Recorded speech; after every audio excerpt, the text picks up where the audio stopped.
From CBS News headquarters in New York, good afternoon. There's been a major shakeup at the White House. Reince Priebus is out as chief of staff. He is being replaced by the Secretary of Homeland Security.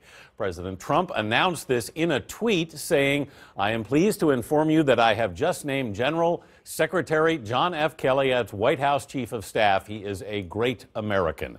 Major Garrett is at the White House with more. Major, what's happened here? And no thank you from the president to Reince Priebus, his long embattled chief of staff. Anthony, there have been many turbulent weeks at the Trump White House. This by far the most turbulent of them all, capped off with the ousting of a chief of staff and a slow-moving, highly aggressive, and very public power play, not only between Reince Priebus but the newly minted communications director Anthony Scaramucci, brought in by President Trump in direct defiance of the wishes of his chief of staff, Reince Priebus, and others associated with the Priebus wing of the Trump administration within this very own White House.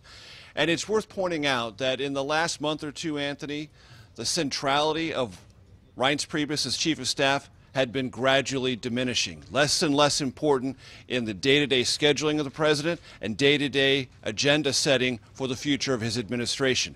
And with this early morning culmination of the defeat of the effort in the Senate to repeal and replace Obamacare, Reince Priebus, who was brought in as chief of staff in part because of his relationships on Capitol Hill with Republicans, not only exits in the ignominy of the president, but also in the face of a conspicuous legislative defeat, not only for him, Reince Priebus, but for the entire Trump administration.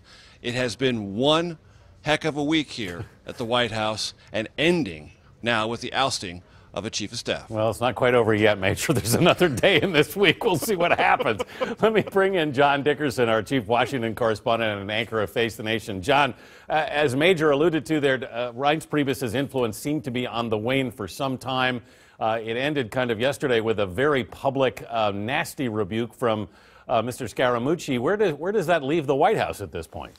Well, you know, just to go back a little bit of past history, during the campaign, Reince Priebus and the president, then candidate Trump, had this very tense and strange relationship where basically they were allied, but Reince Priebus knew that the president would throw him overboard the second that it became convenient for him to do so. And that was the tension that was carried then into their relationship into the White House. It has now happened.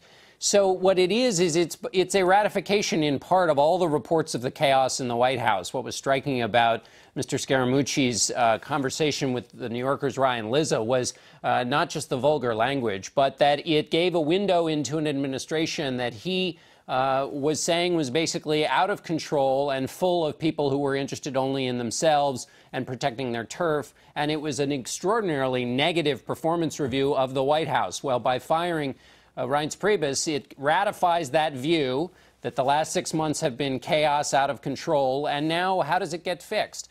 And that's the big question going forward. All right, John Dickerson in Washington, thanks. So to repeat, Reince Priebus is out as President Trump's chief of staff. General John Kelly is in. There will be much more about the White House shakeup on your local news on this CBS station, on our 24-hour streaming news network, CBSN,